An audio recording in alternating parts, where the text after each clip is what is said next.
Guardian, we've picked up a high-gain transmission. Origin point is somewhere along the coast, near the Cosmodrome.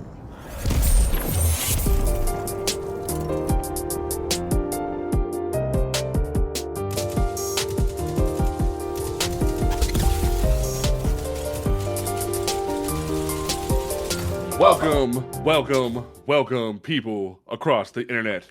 We are back, Guardians, for an amazing new episode of Cosmodrome Radio, the podcast that talks about Destiny 2 and everything that's great about it. We're here talking about this game with a special PvP episode with someone who claims to be the king of PvP. But he's the biggest hoarder of freaking armor that I've ever known. No, that is true. We're gonna go ahead and dive in, folks. Don't forget that you can listen to this podcast on Apple Podcasts, Google Podcasts, Spotify, YouTube, iHeartRadio, all those great places. Make sure that you if you can't find us for some reason, just go to cosmodromeradio.com. You'll be able to find a link and be able to follow us there. Make sure you check us out. Check out the merch shop, shop.cosmodromeradio.com. We still got some older stuff there. I think I might pull out the Guardian Games designs from last year. If anyone wants to get a specific color shirt, you can do that. I might whip that back out. I'll probably post about that tomorrow. So we'll have that going for the second week of Guardian Games. And just make sure that you just hang out with us. We'll probably pull some questions from chat, talk about some things as we go on. So we do this show live every Saturday at 8 p.m. Eastern. And then the show goes live on Monday. That way everyone has enough time to enjoy the live show. And then the edited version goes out on Monday. So make sure you cop that. All righty, my name is Jay Paracastle. To my right, he's left over here, but right over there, because I have three monitors. But over there, the spicy wiener man himself, the man who finally took a break from the anime to come hang out with us over on Guardian Games. The occasion, how you doing, buddy? I'm doing good, brother. Man, dude, speaking of that, so two things. One, Final Fantasy VII Rebirth. Holy shit. Dude, I've almost clocked in 30 hours. And I just started chapter 7. Mm-hmm. Okay, there's supposed to be 13 chapters in this game. Right. God damn, they cooked. I just read a tweet from a mutual of mine. He just wrapped it up at 86 hours. Dang. When was the last time you heard of a Final Fantasy game hitting that freaking high of numbers for freaking completion time? I'm freaking excited. But outside of that, speaking on anime, for those that haven't heard, or if you haven't, you've been living under a rock, Akira Toriyama, the original manga creator of Dragon Ball, as well as being part of Chrono Trigger and Dragon Quest in the gaming scene. He passed away at the age of 68 on March 1st. It was announced the other day. So, Akira Toriyama, may you be on your way to King Kai's palace, where you can rest and enjoy everything that you've earned. Man. Well, after that opening, my heart. We have our special guest, the man who is just a baller in the streets, carrying out the games, educating the people on the stats. I wonder if he had $1 for every time somebody asked him, "What do you need to do with the helm?" He'd be rich. We have Ferum the Quad King. How you doing, man? I'm doing pretty good. To answer your question, I would not need to be doing TikTok. I wouldn't get a job. I would invest in the S&P 500. I'd be rich. If I was every single time I've been asked about the bucket system or how to get high, brother, I'd be the bucket system I get because it's complex. But you even had a video I think yesterday where someone was like, "What do you mean go to the helm?" And I'm like, "What? Huh? How do you not understand? How do you not know where the helm is? What do you mean? What do they have there?" Well, and what's funny is I've gotten to the point where people come through my streams and wonder hey, how do you get high stat armor? I'm like, hey, yo, go check out Quad King because I ain't doing this. This ain't my area of expertise. You can go ask him because I ain't doing it. It's really funny if any other creator talks about armor, they'll be like, no. I ain't doing it. That follows me, they see that, they'll be like, no, that's not what you do. You do something. Oh, I'm gonna tell you now. When I'm doing my Destiny 2 streams, and I've had people come in and ask, where can I good stat armor? Be like, first off, if you're not following Quad King over on TikTok, you're missing out. Number Yup. 2, I go into my freaking explanation of, this is where you can get some of the best armor. This is where you can get some of the best stats. This is how you go about it. That'll eat up at least anywhere from 30 to 45 minutes of my freaking stream. Yeah. Yeah. Because I don't know. It's like when I talk about armor, I try to be as concise as possible. And I think some people just don't like that. They'll be like, can you just say where it is? And it's like, what do you mean? Like, you wanted an explanation. We have to explain it to you. Like, we're not just gonna hand you like on a silver platter. Like, ugh. Yeah, if anyone's learned in Destiny, you just can't point in a direction, say there. You've got to be like there, but here's the caveats. Yeah, there, it'd be and like then that. this is why, and then this is how you get the materials to do that, and then this. But they'll be like, no, I don't want to hear all that. Can you just tell me where? I'll tell them where. Can you explain how this works now? I'm like, what? All right, y'all. So with that, we brought Quad in this week because the conversation at hand, now that we've had not only the first chunk of the week, but also at least 2 days worth of Trials of Osiris to digest, is the PvP changes that have now gone live. Now, what baffled me, which I still don't understand, is for some reason Bungie had the bright idea to not make the Guardian game Supremacy mode have the new PvP changes. And I'm trying to understand why. You roll out all these changes and then just go, you know what, this specific game mode, don't worry about it. It's no big deal. Because I remember loading into my first match and just seeing like fusion rifles and shotguns en masse, and I'm like, and huh? On the floor. I'm like, brother, I don't want to play this. Right, like I expected us to have to work for our special. Like, what happened to that? Like, it baffled me, and then I loaded up a comp match, and I'm like, oh, this is fine. I'm okay with this now. And funny enough, like, I've been enjoying the changes more. Like, I sit in comp now. Like, I know that there's supremacy and all this other stuff I can do. I'm like, besides the artifice armor changes, which we can talk about later, but like, I just sit in comp. Yeah.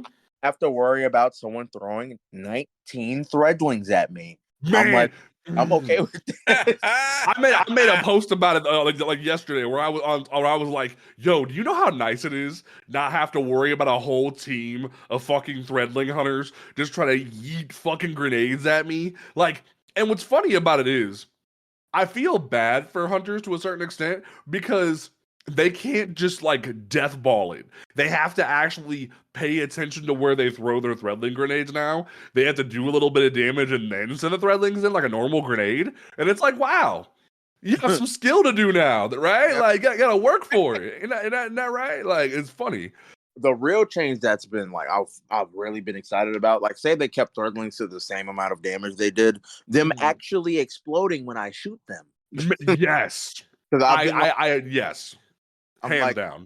I don't use weapons that have explosive payloads. If they made a submachine gun with explosive payload, it's GG. I'm not playing. That would be suicide. Please no. Please no. That just made me cringe. Do not give Bungie any fucking ideas. Be like, I can't see. Immortal 2.0 explosive payload. Dude, that would be the new fucking recluse. Let's be honest. New meta, but we make a 900 RPM, like, but it has like no run. Fuck. Can't see. Just can't see anything. Just explosions in your face. Lord heaven. But yeah, no. With the threadling changes, I can actually shoot the thread, because some people don't know this, but the connection your opponent's connection mattered on how well you could shoot those threadlings. Yep. So if they're from across the world, like, for example, I play at all times of the day. So I had like 3 a.m. matches where I'm like overseas in Japan or somewhere else. Like, I've actually met streamers. If they're lagging, if either one of you are lagging and you shoot that threadling, is going to walk right through those bullets. If you shoot the vector, it won't dissipate at all. It just stands there in front of you, like. But if you run through it, it will explode. There was actually even today there was a couple of threat inspectors that like didn't dissipate when I walked through them, and I was like, "This feels weird. I don't know if I like this." Like it's based on their connection, and I'm like, wow. So if someone's net limiting and just throwing grenades at me, I can't see them. Yeah, pretty much. Though I will say the biggest thing that I've liked the most about this, and I wanted to like, actually dig into this a little bit, is not like with the special changes as well as the health bump and the nerfing of certain primaries, but the emphasis on primary gunplay. Yeah, has been the greatest change, I think, because it's like, I mean this in the nicest way possible without coming off toxic. It's forced people to get good and for the right reasons. Yeah. Because it's made you have to actually hit your shots and not just hope that your perks or your special weapon will clear the board for you. Yeah. Like now that like with the whole dead zone changes and everything and like some weapons being bumped up, submachine guns aren't the clear-cut best weapon in the game anymore. Exactly. Which I love. People so were like, I do want to touch on that. The fact that it. Bungie has finally stepped up their fucking quality of life game and brought in. I'm not a controller player, but I have tried and messed around with enough games, first-person shooters, to understand the importance of dead zone freaking settings. Yeah. And the fact that they finally brought that into Destiny 2, I've seen a lot of controller players like really start to pop off because they're able to fine-tune their settings. So fucking GG's Bungie for finally putting this in so long. Yeah, it's been a while. It should have been in a lot sooner. But thank you. Thank you. Well, like, what's funny is I just got a Sony Edge controller recently because my boyfriend bought me one, and like that controller has been such a great tool because it does fix some of the dead zone issues. But now that we're seeing this push from Bungie's side as well, you're seeing the control being in your hand more. Like Apex did it a while back, and so did Fortnite, where you have more control over your gunplay in the palm of your hand as a controller player. And it feels good. It feels natural. It doesn't feel like you're being weighed down and being penalized for using a controller. It feels like you can compete more so, and it feels so good. Right. That's incredibly real. I will. Oh, go ahead. No, you go ahead. I will say my favorite perk from this weekend, the past 2 days of trials, gut shot straight. Really? This perk. Because I swapped off incandescent from my Amit. And especially from long ranges where people are trying to use hand cannons, if you slap gut shot straight on an auto rifle, yeah, it's non-stop body shots and it is dirty. Because I have high cal on my Amit, like the amount of flinch that's smacking them, they can't counter it. And it is the funniest thing. So you're gonna start seeing a lot more people using gut shot straight weapons, and it's gonna show that similar to how what's that? How Terrabo works. You're gonna see more people utilizing that to counter the body shot like system now, and I thought that was a really cool way to go about it. Because not only would I hit my headshot sometimes, having the body shots be consistent was just chef's kiss. Yeah, weapons like Amit, Positive Outlook, the 450 auto rifles. Those are kind of now like pushing back submachine guns, the buff to aggressive frame post rifles where they two burst now, Dead Man's Tail. All these weapons are actually like viable in a point where now submachine gun users can't just be like, well, I've cut space, you lose. And what's so funny is DMT had this problem for the longest time where it was untouchable, and because people would abuse it so much on M&K, Bungie had to keep nerfing this weapon they made specifically to have this fantasy playstyle of a cowboy. And then finally, with this new update, it's the power of DMT is accessible on both platforms. You feel like you have the ability to hit your hip fire shots. Hell, the new Trials Text Mechanica, the Prophet, if you get offhand strike and hip fire grip on that motherfucker, I got it. And I rated it 1 through 10, and that thing is a 10. Like, all these hip firing weapons too, like well, there's really only 3, Tommy's Last match. word. Last word, Tommy's matchbook, Dead Man's Tale. The weapons where you hip fire. I used last word. I was like, I can't use this. This is actually illegal. Like with the dead, like I'm like, someone moves slightly. I'm like, no, you can't leave. It's just me and you, buddy. You can't go anywhere. I will Like- say, the Okay. biggest thing that I'm worried about is the player population coming into trials that doesn't understand PvP. Yeah. I think it's going to take content creators on a larger scale actually trying to teach players what is viable. Because I said it last week, even just based off of comp, the amount of people who are bringing in weird things like Jotun into PvP and thinking they're going to do great is bad. Like, you get smashed so quickly while you're trying to charge up a Jotun shot because Yeah. you're trying to peek into a lane. It's not going to work for you, Home Slice. It's not going to work. Hold on real quick. Go for Since it. you want to talk about populations, yeah, let's fucking jump on the assholes who are the fucking Destiny 2 is a dead game bullshit. Let's go. Last weekend when we were in doing the podcast, I pulled up the analytics for Destiny 2, and I just did it just now. Here's the stark difference. PvP has doubled. Has doubled. The overall, this is PvE, PvP, and everything else. Last week was 543,000 players. This weekend, 761,000. Okay. Yeah. PvP last weekend was 160,000. This weekend, 316,000. And when you think about it, it's because not only did they make healthy choices for PvP, they made healthy choices for Trials of Osiris. Let's dig into that specifically, because we have these two passage changes. The first one being the Passions of Ferocity, where it specifically goes, hey, you got 3 wins, bet. You will never flaw this card ever again. All you need to do is get 4 wins after this, and you will never flaw you'll never flaw it. You'll get knocked out of 3 if you lose, but you can still just get 4 wins and you get to go see Saint. And that right there is such a healthy tool, because Ferum even asked me before the show which did I think is the more casual friendly. I will say the second one, which we'll talk about in a second. But I think in terms of this one specifically, this is like Passions of Ferocity is for the players that are like right on the edge, like the 0.5 KD players that need that little bit over the hump to finally touch where they want to go and climb that little bit. The people who like constantly fall up the stairs of the lighthouse in their 7th game or their 5th game, they're getting like a hard stuck around that 5, 6, 7 range. This is what the Ferocity card is for. And now it's you have to. Oh, go sorry. for it. No, go for it. Now you don't have to start all the way over.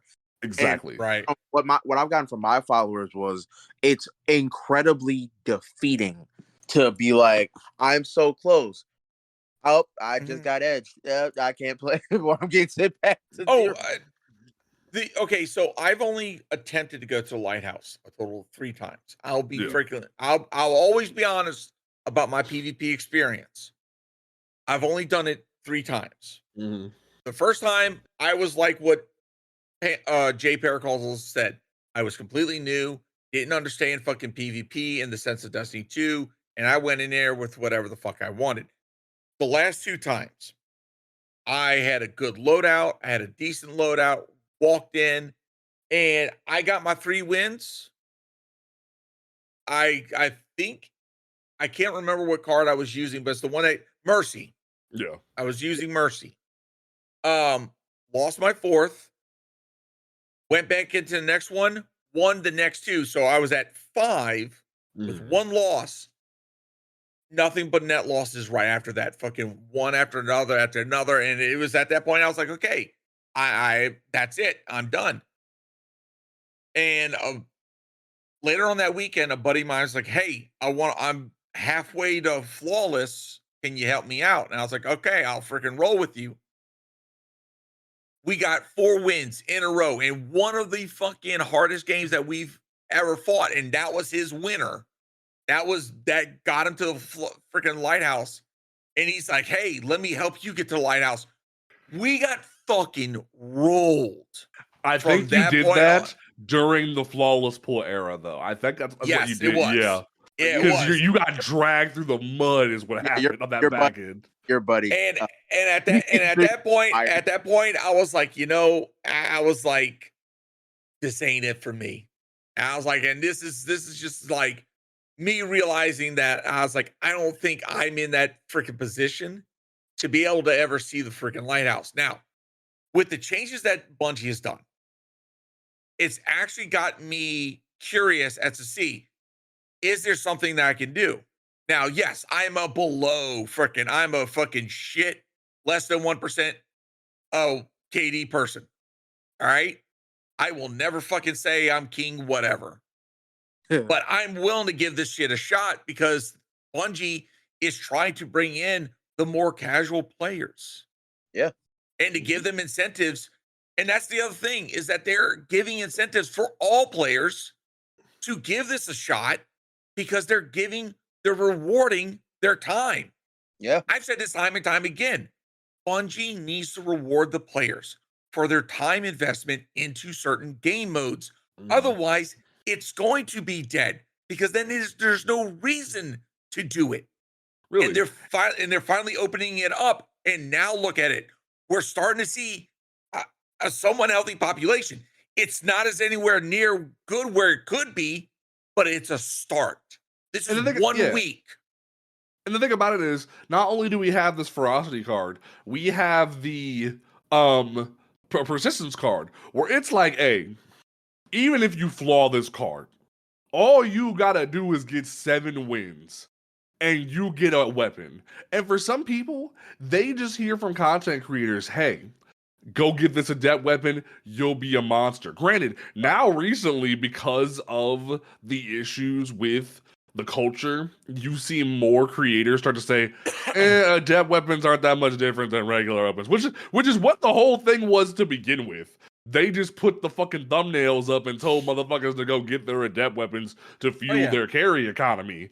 But in general, there was not really an issue with having a normal igneous hammer versus an adept minus some stat points. I've been killed just as many times with adept igneous than I have regular igneous. As long as you have the right perk pool, that thing murders you. Same thing with messenger right now because of messenger being able to 2-tap. You get a regular messenger with perpetual motion head seeker or rapid hit head seeker, it's just going to tear up just as much as an adept.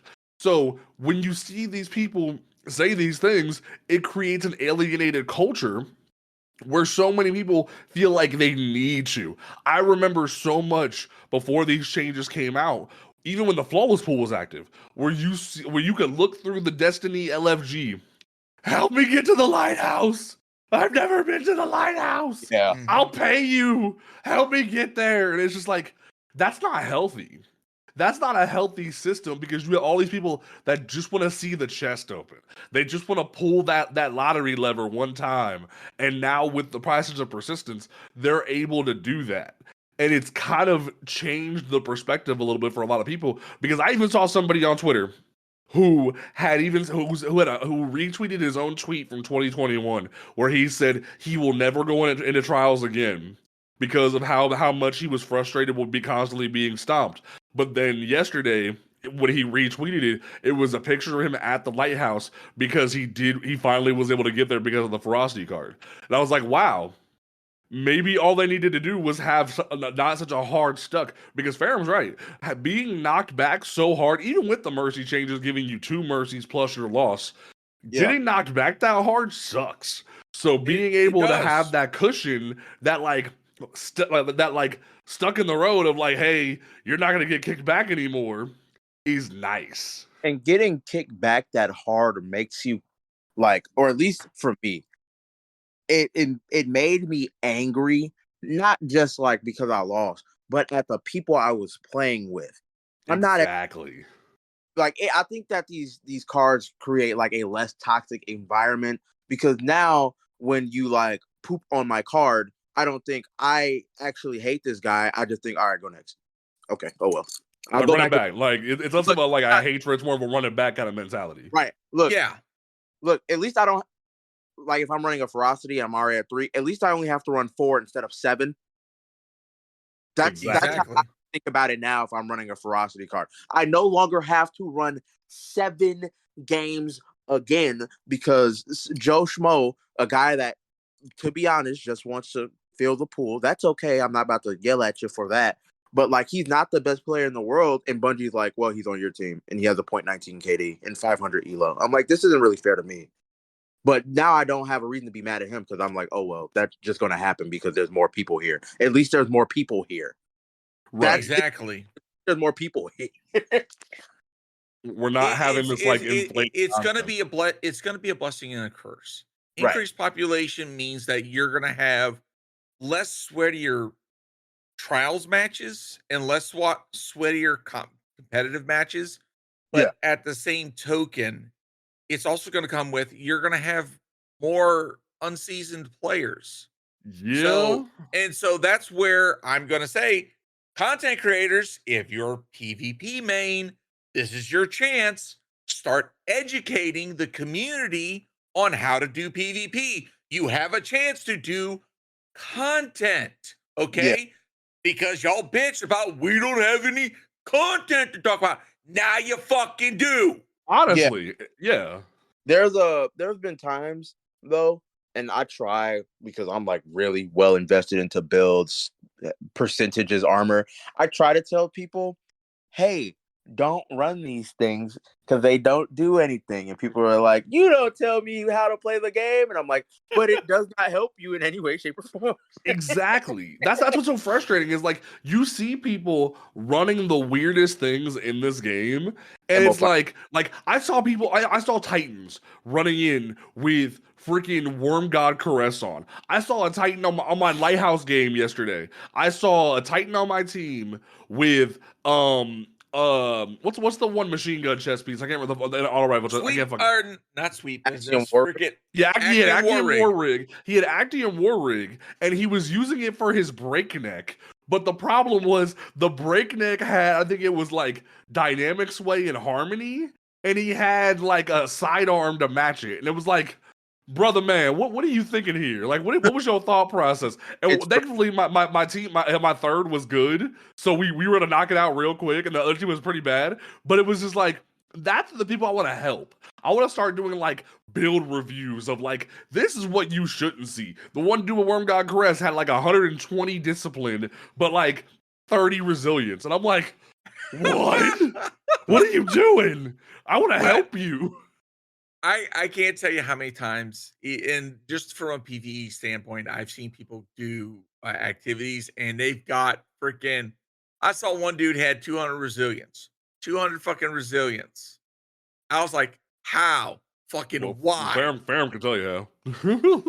Yeah. No. Ferum pulls some fucking shit with his freaking, armor builds, but it's like, look, I'll keep it a buck. I'll keep saying this until Bungie actually does something or Bungie tells me to shut up. Bungie needs to adopt the freaking the bell curve again as far as the stats. To where it's less of an emphasis to get to 100, but more about a more subtle, getting to 70 and you're at anything past that is less of a return on investment. Right. Yeah, that makes it more cool. I see, and as a stat guy and someone that can do pretty much anything, I wouldn't be mad at that. I mean, a lot of guys just don't trade. Like a lot of gamers in general aren't like me, for example. Someone that's like, Destiny. Yeah. Wake up in the morning.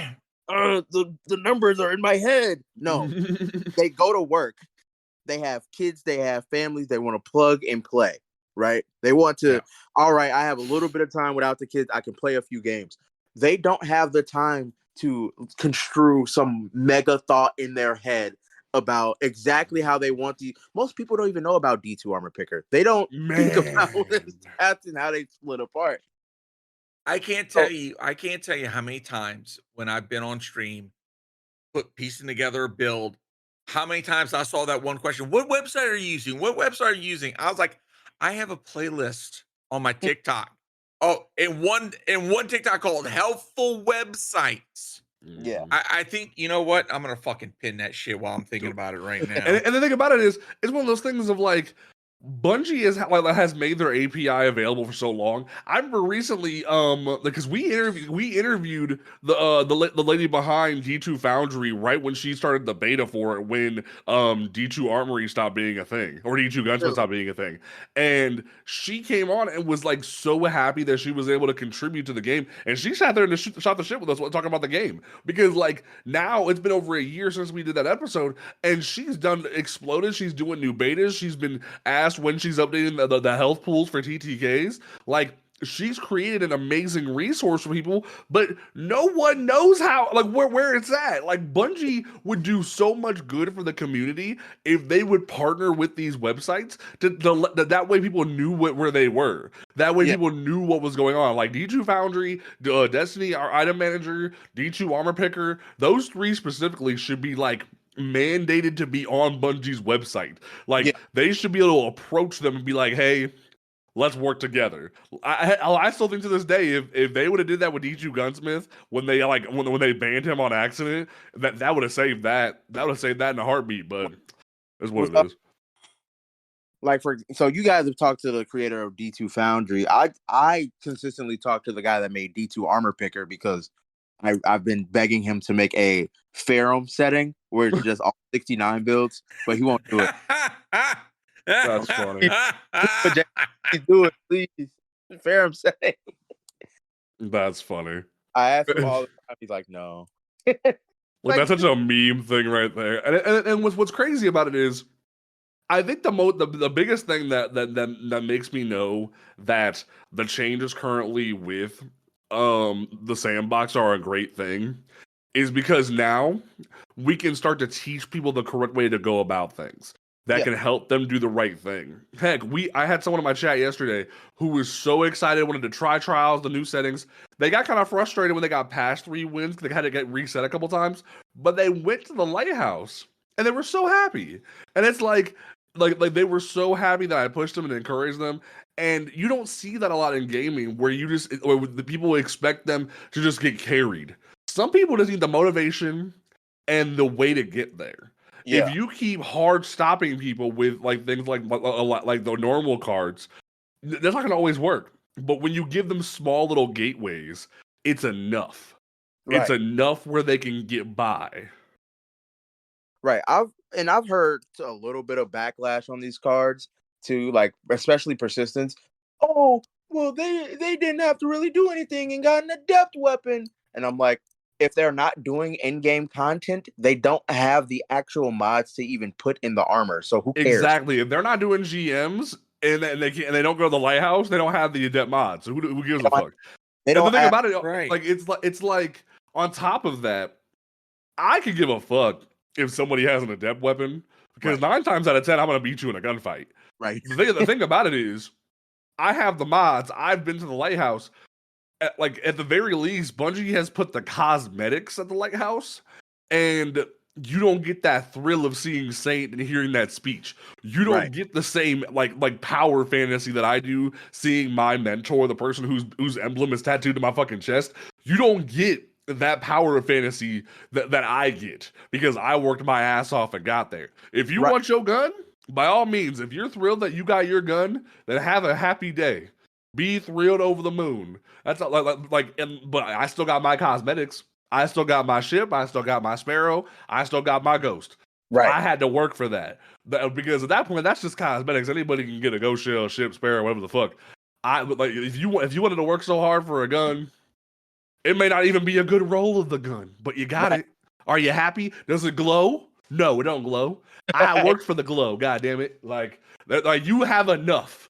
You this was the little bit of an inch that Bungie gave y'all. Now be satisfied, and I hate to say it, but get good if you want more.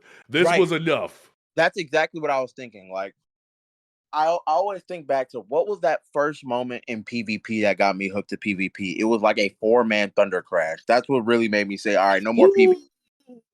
For me, it was no more PvE. I'm playing PvP from now on. right? I will say my favorite that- moment that made me just like be addicted to it was two dudes were just helping me get through a run of a trials card because they Right. like saw me on the LFG. But the thing about it was we went up against a team that they kept just getting sniped by, but I was checking lanes better, and Yeah. I was able to be the one to drop barricades, save them, and then I had like a couple 1v2s and a 1v3 that got us the lighthouse game.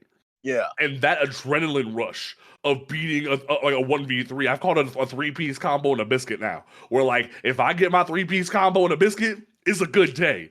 And it's addictive. when you go through that shit, it makes you want more. And that's why I keep wanting to go to the lighthouse. And that speech that Saint gives you is just so powerful. That's why I keep going back. Even when I have people who come through my streams and be like, oh, you're under a 1.0 KD. Why are you playing the game? But did I beat you though? Why are you mad? Yeah. Did I beat you?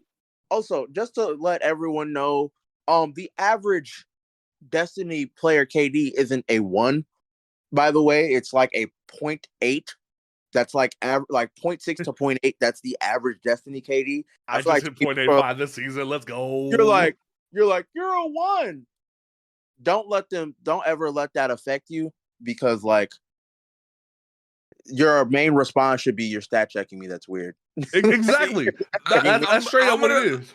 I'm gonna be honest with you. The people that are stat checking are those in the upper tier that want to have that form of like power to look down on other players and gatekeep. That's what it is. Bottom line, I'm gonna tell you now. That's something that is common in so many PvP centric freaking communities. Yeah. Looking at you, Call of Duty. Looking at you, fucking League of Legends. Looking at you, Valorant. All your fucking communities. Y'all are some toxic motherfuckers when it comes to that shit. Y'all need a bath. Because y'all don't understand the vast majority of your fucking community is in those lower brackets of fucking skill. Yeah. Okay. And the thing about it is, like, you're people at the be top claiming too regions. much. That's good. That's great. You fucking earned that. But it doesn't give you a right to fucking shit on other players because either A, they don't have enough time to invest in the game, or B, they may not have that natural skill to reach your fucking level. I always say, at least those people are happy and have families. You sit on the game all day. Bingo. You sit on the game. And the thing about it too is like I remember there was one game, like some people that like just don't like talk shit for talking shit. I remember there was one game I was telling them about before the show where I was playing trials. Dude, dude died after he whiffed his fucking blade barrage. He was on my team. And he's like screaming into his microphone, use your super. I'm on Bubble Titan with PKs. I slay out everybody but one Heat Rises Warlock who's over my head. And he gets like one last shot off on me. And he's like, you should have used your super. And like, don't get me wrong. I was petty. I saw the score. It said 20 kills for me. I had the most kills in the match. He had 11 and had the lowest kills of the match. And I was petty. I checked Trials Report, and it said he had no flawlesses ever. No flawlesses ever. Like a lower KD than me. And I DM'd him and was like, maybe you shouldn't be toxic with them kind of stats. Because like there's some times where you can check a person, but the majority of the time people are being toxic. And it's just like, it kills me. There was even one match. Someone came to my stream while I was testing Igneous Hammer for the first time in Trials, and I got destroyed. And someone came into my chat and was like, "You shouldn't be playing the game." I'm like, "Brother, I already went flawless for the week. I'm just testing a new gun I just got. Like, why are you even mad at me? Like, if I went into control with this thing, I'm gonna die before I can even get one hit because everyone team shoots. So I'm out here playing in threes, trying to see what I can do with this damn thing. So it's like." And that's the other thing, right? That's the other thing that fucking boggles my mind about the fucking.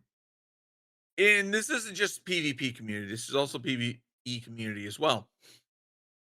You sit there and you tell people you shouldn't play the game because either they're freaking learning or they don't have the knowledge yet for whatever they're doing, but yet you bitch and whine and complain. Oh, the game doesn't have a population. Oh, it's a dead game. Yeah, maybe because you're part of the fucking problem and you're pushing people fucking away from something that you want to have fun with, but you need fucking people to do it. Right. Yeah. And these people that complain usually aren't even the best of the best. Like, for example, if we looked at like say Wallabra or DeFizzle, regardless of the population, they're going to win.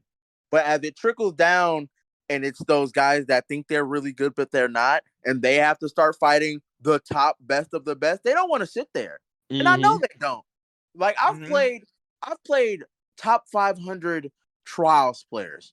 Like, did I win the game? Yeah. Did I enjoy a single ounce of it? No, because we just stared at walls the entire game. We looked out. We didn't look at anything. I didn't pick a single sniper lane. I didn't have any ego. I wasn't happy. I was using Capri's horn. I couldn't even switch my exotic. I will say this though, and you just brought up a really good point, and it reminded me of something. I want to say this, but like to Bungie, like I might even like make sure I put a note here. That way I can make this into a TikTok later. If Bungie is going to continue trying to bring more people into trials and comp with these changes, especially from like lower skill players' perspective, there needs to be a harsher penalty for leaving matches. Yeah. Because the amount of people on enemy teams and my teams who have left matches after like 1 round or 2 rounds, it is concerning. I remember I had a match earlier today while I was just like chilling off stream. We got 1 match in, like 1 round in, and we slaughtered their whole team because they were using just whatever the loadout they wanted to. And 1 dude left immediately off their team. And I was like, wow, so we ain't even playing the game here? And like you can time them out, but they can just switch characters. They can just wait the timer out. There needs to be either a suspension or a ban. Because it's like if it stacks up enough, there needs to be a ban. If you're like perpetually hurting your teammates to where it's not a problem, that's a concern. So I will say this. I will say this. And devil's advocate to that. Bungie needs to be able to make sure that they can identify whether or not that was legit, like they fucking actually clicked and said quit, or if they lost connection, they give grace. That's the other thing, and I've seen this so many times. People have posted clips about it. Basically getting an error going into a PvP match, either competitive or Trials of Osiris, and yeah, we all get it. We fucking hate that shit because you're ready to go in, you're ready to freaking rip roar, and shit happens. You get freaking yeeted back to the freaking title screen or to orbit, and it's hey, I'm gonna say it. Some of us have shit fucking internet. Some people out in the boondocks and stuff. Got that McDonald's Wi-Fi. Yeah, got that McDonald's Wi-Fi, or Bungie connectivity systems just freaking didn't connect to you in the right way, and freaking c'est la vie. It sucks. We get it, but Bungie needs to be able to give grace for those instances. Everything else, if you're rage quitting, yeah, I agree wholeheartedly, 100% freaking out of. And the thing about it is, too, Bungie needs to work on their system entirely as a whole. Because I remember 2 weeks ago, there was a match that I was just loading into where flat out, thankfully I'd already gone flawless, so I was just sitting on the card. But there was a match where it error code weaseled me, and it gave me that warning, like, hey, you can't leave a match. I hadn't even loaded into the match yet. Like, it had just found all the players and then error coded me, and it was like, hey, don't leave a match. Like, huh? Like, yeah, I've been hitting that too. Where the game hasn't even start for real. Like, I might win a round or lose a round, and then they're just like, no. I think right now Bungie's system is defaulting that if you leave the match for whatever reason, whether it's freaking connectivity issues, their end, a fucking error, or you rage quit, they're issuing that out. And to me, that's a bit unfair. It's like, yo, Bungie, one of these things is not like the other. Okay, let's fucking agree to that. Yeah. And it's like, I remember there was one match where like one dude DM'd me because his friend got error coded, so he left because I was the random in a 2-stack. And it's like, okay, cool. Your friend got error coded. That doesn't mean you need to leave me. Because I sat there with my thumb on my butt, sitting there just like, I kept emoting and sitting down like I was Captain America in the Spider-Man Homecoming. Just like, so you left the match. Like I'm like just waiting for the enemy team to come kill me. And it was just like there was a couple rounds where they just sat around the campfire with me for a minute, like, this is what it is. Like, this is what we got. And, it sucks. Welcome to trials. Like, and that shouldn't be the way we have it. And like, you're gonna see if this keeps happening to people, where people leave en masse just because they're getting beat, it's going to cause more people to leave because they're frustrated they can't get a good 3-stack. And that doesn't mean, hey, go get 2 with your buddies and just do a 3-stack, because 3-stacks are going to be harder than randoms. Like, that's going to be a harder battle in its own right. Granted, they tried to influence people to do 3-stacking by giving them more rewards, but it's like, that doesn't mean people want a 3-stack. I think that they should have offered double adept if your teams went flawless. I think give me 2 roles, since I'm in the threes cat. Just like, oh wait, we haven't talked about Artifice Armor yet. But yeah, just like if we're getting to, like, if I'm in threes, which is like the carry pool, especially PC players, I feel bad for them. Like, you then you randomly fight Grenader Jake. That's what happened to me when I was playing with Shaq and Buffett's Hunter. I was playing with them, and then they were like, well, your second match on the PC pools, just fight Grenader Jake. I'm like, this isn't very fair. I'm not. I'm like, oh God. If I pulled up that fucking list and I saw Grenader Jake on the opposite side, as me as I'm that hard ass. I'd have been like, let's go. I'm gonna die today, but I'm gonna die having fun. Look. The way I see it, I've got a chance at the first 2 fucking rounds. First 2. Right. If those are fucking automatic pub stomps, at that point, it's like, nah. There's no point past the third, because they've got the fucking advantage. It's at that point, let's just fucking either walk around or sit around the campfire, because our asses are fucking roasted. Right. And the thing about it is, I even made a meme out of a clip I saw where it's like, oh, I'm gonna get got, but I'm gonna get mine before I get got, though. That's kind of become my motto when it comes to trials, because my KD might not be the best, but best believe you're coming with me if I die. I'm at least taking 1 of y'all or 2 of y'all. Hell, I'll even do like a 1v3. There's been a couple matches even today where I was getting 1v3s, but I would die on the third as I traded with them. And it's like, I'm gonna go to battle, but does my KD look a little rough? Yeah, but is it pretty still high? Yeah. Am I the highest kills on the lobby? Yeah, because I put my whole ass out there. It works. There's been, like, ever since I started playing Destiny 2, my playstyle doesn't entail a high KD, because I will run directly into 5 people. Well, Quad King, that's not the best thing. Doing anything else is boring. Exactly. I'm not trying to sit here and lollygag with you. I wanna have fun. I'm here to ball out. That's what I'm gonna do. Like, there was a time in my Destiny 2 time where my most weapon defeats wasn't a weapon, it was my melee. Same. That was a legit point for me. Damn. It was a shotgun and my melee where I was just punching bitches. That's how it was for me. Right. And then I was like, wait, I actually kind of like sidearms. And then I got that is some freaking crayon eating mentality right there. Like, Synthesis, my first exotic main, then it was One-Eyed Mask, and then it was PKs. And now it's Capri's Horn. That's pretty. See, for me, you love to troll people on the other side of the fucking wall. Let's be honest with you. But see, for me, even in D1, saw your fucking clips. You're evil. Well, even in D1, my first ever exotic that made me fall in love with PvP was no backup plans. But what really hurt me recently is Bungie has made no backup plans a PvE exotic, and now even with the changes they made with the special weapons, you're never gonna see fucking no backup plans in a PvP setting again. But it kind of sucks. But that's a big lesson where we might even do another episode with Quad about this, where we should talk about what exotics. I need to fix the shout out command. That's on me occasion.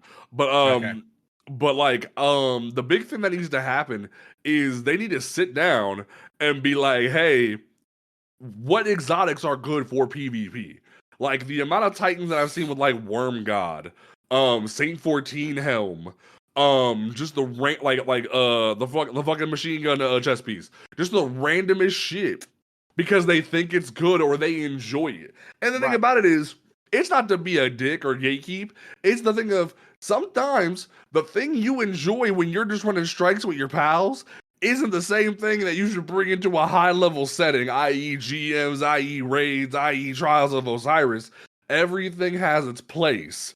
And not everyone likes to hear that. Like, I remember I was helping someone with their build for a Lost Sector one time, and this man's loved his old Sterling that just came out with Strand that was in the world loot pool. He just loved him some old Sterling, but he was bitching about how streamers say this game is too easy, that they said run this specific chess piece because it was Heart of Inmost Light, but he was running Heart of Inmost Light with Strand, and it was like, what are you doing, buddy? Like, let me help you. And it was just like, some people like hear half the information and then don't get all of it, and they want to be mad at the content creator. Granted, the content creators shift the meta in their own right. There was a great video I saw the other day. I'm gonna probably reach out to that content creator, see them when they come on the show. But they did a great video talking about how the meta is being enforced not only by Bungie, but by the content creators and the community for the wrong reasons sometimes. But at the same time, different token, sometimes even the lesser skilled players have no idea what they're doing, so they default to what is meta because it's the best thing for them. Because the amount of times I've run into Titans who have no idea what they're doing is depressing. They don't know what they're doing, but running PKs and SMG. Yeah. I think it's been very misconstrued by content creators that PK Titan is the end all be all. It's the end all be all if you know what you're doing. No. And the thing about it is, even PK Titan before the changeover on Tuesday, it wasn't even the best thing that you could do because half the time a hand cannon's gonna beat you with no matter what SMG you have. Yeah, so it's like that was so irritating. And the thing is, I think the community would be a lot better off is once they establish their main class they play, if they play every class, because I play every class to get my drops of the pulse rifle for comp. I know how each class functions, but the amount of people that I hear go, Overshield Titans are busted. I'm like, do you know how many times a fusion rifle has just shredded my Overshield and me? Like, it's just like, the amount of times people say, like, oh, Overshield is busted. Do you know how many times, like, an Igneous Hammer has just 3-tapped me through a Overshield? If not 4-tap me? Like, people who bitch about stuff like that are irritating. Like, even like hell, I'll even give people hunters with stompies a little bit of grace. Sometimes you just need to look up. Sometimes you just gotta look up and shoot somebody in the head. Upwards, actually. Look up right now. Like it be like that. Like sometimes you just gotta look up and shoot the motherfucker in the head. But people don't want to hear that. They want the easiest way to complete the task, and it sucks. But I don't know. Like I keep telling people too. Like submachine guns are good when there is an objective that everyone has to go to. SMG, that's when SMGs are at their best. Like in comp, when it's just elim, what is the SMG going to do to a guy that does not want to interact with you? What if he respects your space? What if he puts on the pulse rifle and sits on the other side of the map, and now your only objective is to beat him? There is no flag that you can go to. Nope. And guess what? If he took you out and runs away, he wins on life advantage. Yeah. And like that's a big thing we're gonna have to see as time goes on. We're gonna need to start helping people get better when it comes to the basic things, because that's another great example right there. A lot of people in comp, they want to go in and farm this artifice armor that we're about to talk about, but they don't even know how to not chase an opponent when they have life advantage. Like, especially with survival, if you have life advantage, don't push that motherfucker. Sit back. Let them come get farmed. I legitimately come into chat anytime someone's like about to push, and I just in the chat board, stop. Like, no. They hate hearing that. They hate being told what to do, but in reality, you have the best thing for them, and it sucks. 5 seconds. Let me run into 3 people. No. Lord help me. So, artifice changes. So, Bungie said, hey, yo, once you get your pulse rifle for the week and you get an Ascendant Alloy, your third weekly challenge for comp, And once you're past gold 3, is you have on every win, you have a chance for artifice armor to drop. Yeah. About that. On your third tier, because I've done it. On your third tier, you have to win 2 matches to get a guaranteed piece, and then after that, it's a chance. And even then, some of this artifice armor is bad, fam. Like, I got 263s and was just like, maybe this ain't that worth it. Yeah, maybe I should just go back and wait for duality or grass to rotate back because this ain't worth it, fam. And that's bad, and that's bad. And look, King, me and you were talking about this off, before stream, but quite honestly, Bungie, what the fuck? This is seriously getting absolutely freaking annoying. We're doing end game content. We're doing end game content, and we're getting rewards that do not match that. Yeah. Artifice armor should not drop any lower than 65 stat. End of discussion. Yeah. If I'm receiving a 53, that's an automatic fucking chat that they got a 53 artifice dismantle. piece. And that Really? right there is fucked up, especially when it's already on a chance drop. That should not be the case. I can go to a freaking master dungeon and at best get a guarantee that every freaking armor piece I get on the last kill is going to be artifice armor. Yep. That's a guarantee. That means I've got a better return on investment doing a master dungeon than playing competitive. Yeah. Right. And that's bad. Which in most cases, like for example, Grass of Avarice is 10 times easier than winning comp matches. Yeah. I'm 10,000 points Ascendant 1. I'm fighting 2.5 KD players that are legit, people that my skill level, I'm a 1.9, and then cheaters. I'm fighting people that are zimming. I'm fighting actual cheaters. So if I'm sitting here busting my ass, going 100%, because you don't get artifice armor on losses, they are wins. Rewards. Yeah. They are win-only rewards. And then I finally get a piece, and you give me a 59? I think if you're ascending, no, it should be per round. Like I don't give a fuck. Like it should be per or like match, win or lose. If you hit ascending, if it's gonna be that fucking low, it needs to be per round, match, per participation. Like legit, if you're ascending, if it's that low of a drop, it should be per match. Like you get 1 per match, roll the dice. Especially because if you've already hit the upper echelon and you've gotten the emblem, it should be. I think like a depth up. It should just be like automatic, like gold, like bronze, the platinum. Work for that shit. But like adept and ascendant, you gotta just have that automatic, fam. Like that's a bad luck. I'm sitting here getting beamed, getting 3-stack triple tapped by like 3 guys standing in the back of the map with messenger, and I'm like, all right, this isn't really all that fun. I win. It makes me so sad too, because Messenger is my favorite pulse rifle in the game, and everyone acts like it's the devil, and it makes me sad. It hurts. It's only the devil when you're on the receiving end of it. Very true. Yeah. When you have it in your hands, it's chef kiss butter. God tier. It's butter. It's actually when it's in your hands, it's bottom tier and should get a buff. When anyone else is using it, man.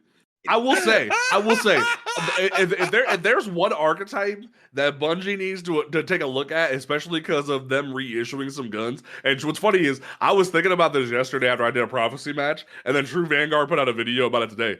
Rapid fire pulses need a buff. If they want to compete with the messenger, because they just reissued Darkest before and then put out Relentless, which is Messenger's strand cousin, and it's like, if you're gonna put the better pulse rifle out in the world to compete with Messenger, maybe you should buff Darkest before and the rest of the rapid fires to compete with Messenger and Relentless, because now you done gave strand hunters their own gas with Relentless, because if you put rapid hit Zen moment on that bitch, is over. is over. Like, you better go back to the lobby and think about what you did. Like, that's another thing too. You better go back to the lobby and reflect on your life choices. That's one big thing that like me and Quad have been kind of emphasizing with people recently is maybe sometimes you need to sit down and think about what you did in a match. One thing that I respect that Quad does is he legitimately needs to sit there and watch back his gameplay. Not enough people even think about what they did in that last match. They're so quick to blame the enemy team rather than think, hey, maybe I just got outgunned. There's been some matches recently when I've been trying to get better with Igneous Hammer. I just hit 100 kills with Igneous Hammer, but over that 100 kill time, I've been learning, hey, I just missed my shot. And now with these changes more and more emphasizing crits, it's telling you need to get good, but you need to get good in a non-toxic way. You need to learn how to hit your damn shots and not be like, oh, he's cheating. No, he hit his motherfucking shots. You didn't.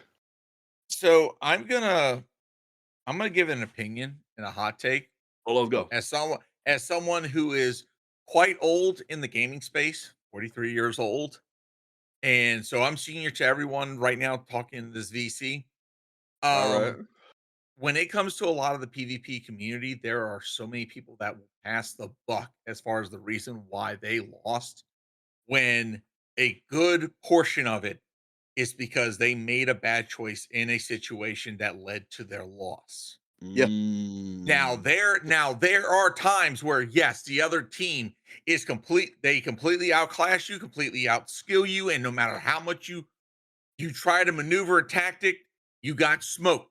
Okay, that's completely out of your hand. But at the same time, that's still a learning freaking experience. And hey, hi, this is someone who's now a dedicated PvE player telling you this. Okay, I've done my fair share of PvP. Okay, you're talking about old school freaking Quake, Unreal Tournament back in the freaking before the 2000s. Okay, I had my fair share of online competition. Yeah, exactly. I wasn't born. So when I say that vast majority of y'all in the blame, stupid fucking reasons on the enemy and team. You blame it on metas, you blame it on this, you blame it on abilities, you blame it on freaking supers, you blame it on freaking cheeses. Yeah. Did you try to counter it? Exactly. Did you try to work around it? Did you try to tactically outplay the other player? Because if you didn't, that's on you. Thing. That's the biggest thing that's led to some of the craziest nerfs in Destiny history, i.e. Renewal Grasp, i.e. Antaeus Wards. Like the player base of Destiny 2 doesn't know how to look for a counter, so they demand a ban or they demand a nerf. And it's caused so many issues to where the game has just been nerfed into the ground for a lot of perspectives. Like Antaeus Wards, no one uses them because they know that how the amount of times it takes to have your fucking barricade be taken away from you, even if you run 100 Brazil, it's not worth it to have that trade-off of losing your barricade, even though like you're losing that advantage of the exotic now. Or same thing with Renewal Grasp, there wasn't enough like reason to run that when it was nerfed, and Bungie had to walk it back. And look what happened on Laurel Splendor Helm. We lost an entire piece of a subclass because people couldn't learn how to counter it.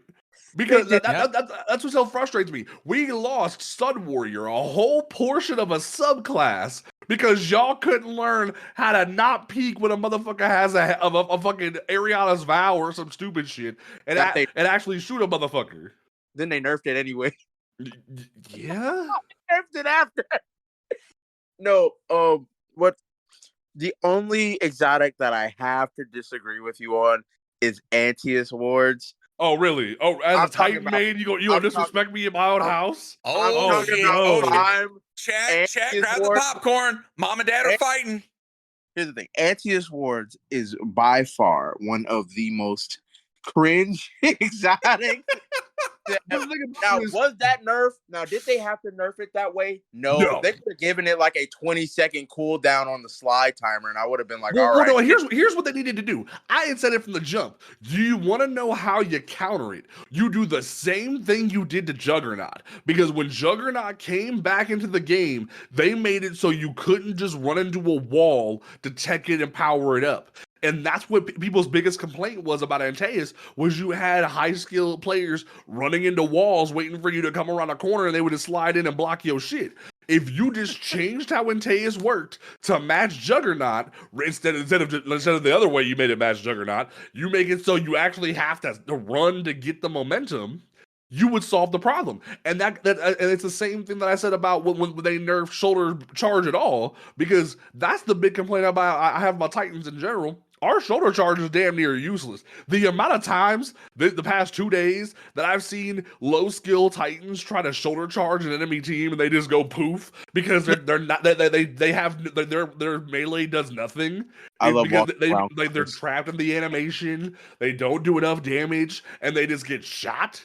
It's depressing. It's depresso espresso. It makes me sad. And it's just like, Bungie needs to sit down, stop listening to the minority of vocals, and actually sit down and go, hey, you see now with the changes that we made to PvP, Titans is the least used class in the game. I wonder why that is. Maybe it's because we just had some overpowered weapons, i.e. fusion rifles, i.e. sniper rifles, i.e. shotguns, i.e. hand cannons to a certain extent, that were making it so people saw Titans as a threat, when in reality, you nerfed their melee into the ground, you kept nerfing every exotic they had into the ground, you nerfed their subclasses into the ground, i.e. Arc Titan and Stasis Titan and Solar Titan. Like, the only thing that's usable on Titan right now is freaking Bubble Titan, and even then, you still have people bitching about overshields when you can still kill them with an overshield easily.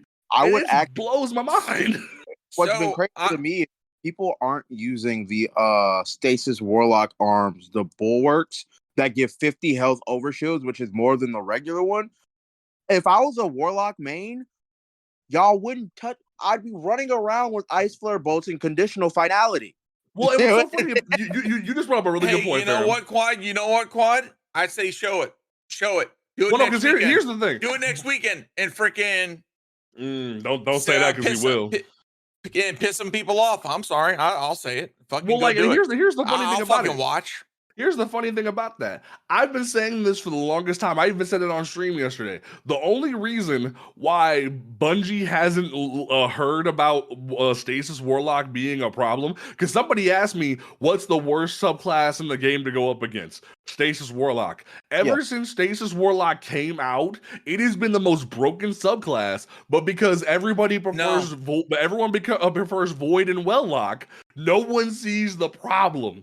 Because their melee freezes you on contact. I'm gonna disagree with you, and this is as a Hunter main, Stasis Hunter. When it came out, Shatter Dive was different. But this is the reason why. We were fucking pissing off the PvP community like nobody's very business. Very and you much. know what? Back in Beyond Light, I fucking enjoyed it. Well, the thing about that is, because you guys have mobility, which makes you faster, and you have the Shatter Dive. That's why you were annoying. But let's look at Stasis Warlock. Your melee freezes on contact no matter what. Your Rift freezes on contact no matter what. And literally, you can destroy, and like in your Ice Flare bolts, you freeze one person, you freeze the next person, you freeze the next person, and it's over. And it's depressing. And it's like, wow, maybe this is broken. Nah, Welllock is dangerous. Welllock is dangerous because of Dominion. We only care about Welllock. You see Welllock being at the top of the chart because of its super. What you don't see is Stasis Warlock creeping up behind, and has always been creeping up behind. Hey, Warlocks, and it's a problem. Warlocks, that's what y'all need to start running in freaking PvP. Start showing how powerful Stasis is and piss off the other players. And you're gonna see the vocal minority start going, we need to nerf Stasis Warlock, and it's gonna happen. But you're gonna find motherfuckers pissed. I'm gonna keep it a buck, and this is coming from someone who is a Hunter main. I'm in full fucking agreement that the fucking Titan melee should be buffed. It should be the most dangerous out of all the fucking powered melee out there. Okay? If you get smacked by a fucking shoulder charge, you should be regretting fucking life the fact that you allowed them a direct fucking shot at you like And that. what's so funny about that is they nerfed. And this is coming from a fucking hunter main. I want to say that. And what's so Abundantly fucking clear. What's so funny about that is I remember like right after Beyond Light, they at the same time they nerfed Shatter Dive, and in the same breath they nerfed Shoulder Charge to no longer be a one shot to combat the hunters complaining about it that they were losing Shatter Dive, and it was like. That doesn't work. So then you saw Titan start using Shoulder Charge as a movement tech because that's the only thing it's good for is a movement tech now. Yep. No, we don't like that. We're gonna nerf it because people are using too much movement tech, and it's like, what's the point? And what's worse is that movement tech nerf even hurt Titans in PvE content because you made that nerf their melee energy be in PvE as well, and it's like now we're at a point where literally Titans need so much of and also the targeting. Number I just said in chat is that the targeting on shoulder charges is so nuts that like you go one way, motherfucker just has to walk 2 steps and they're already away from you. Someone has to jump and you're across the moon. Like the tracking on shoulder charge is abysmal. The animations on shoulder charge is ass because you can get trapped in the animation, especially the hammer strike, the solar hammer strike. You're winging that hammer sideways and looking like a doofus, like hi, and person's just like shotgun to the face, hand cannon to the face, and you're just dead. Or better yet, freaking consecration. I know that's not something you should really ever be seeing in freaking PvP. As someone who plays PvP, can I tell you how many times I've had a fucking champion say, "Oh, bitch, you in the air? Joint." Okay, so imagine, if you will, trying to do that in freaking PvP. Now, granted, the people that do pull it off, oh, y'all got some skill. Y'all got timing. Y'all got game sense. I will give you that. But to anybody else, oh, God help you, because when you're stuck in that fucking up air animation, you fucking scream with a big ass banner. Free fucking target right here. Come and get me. And what's so funny is I've been saying all this shit for the past 2 years, and everyone on TikTok, everybody on Twitter is just like, "No, you're wrong. Titans are busted." And I'm like, "What do you mean? Like we have so many problems." And then it was like, "Hey, yo, we should nerf Titans barricade because we don't like that they have a barricade. Even though this is an RPG, we're gonna nerf their barricade." And it's like, well, we can't destroy fucking rifts. Fair, yeah, I'm sorry. We keep cutting you up. We keep cutting you. There have been a lot of times where I've seen people use consecration. They might get me once, but for the rest of the game, as soon as I see that animation start, I just jump into them. Yep. What's funny is I was testing out a Lorelei build that Cammy Cakes put up on YouTube the other day because he's seeing some people try to counter bubbles with Burning Ball now because I've been saying ever since Dominion came out that Burning Maul could counter bubbling well, but no one wanted to listen to me. It took the high skill players to finally wake the fuck up to finally start using it to become a conversation starter. But whatever. But now he's like, "Oh, hey, yo, use Lorelei, use consecration, use this, use that." I'm like, bitch, I've been saying this since day one and no one wanted to listen to me. I have a clip on my TikTok of me raining hellfire on a bubble Titan in PvP, but no one wanted to listen to me. But I digress. Overall, I think the changes that have come to the game have been amazing. Yes. I think there's some tweaking we need to do, i.e. quitter penalties, i.e. teaching lower skill players how to play the game. But content creators, get on that. But in general, I think the changes that have come will be for the better. I think I will echo one thing that True Vanguard said. Actually, no, it wasn't True Vanguard. It was Cammy Cakes. He had said, "We are in the honeymoon phase." You see a lot of people testing different weapons this weekend. You saw people using Jade Rabbit. You saw people using Graviton. You saw people mixing things together and whatnot. But now you're going to see. Oh, go ahead.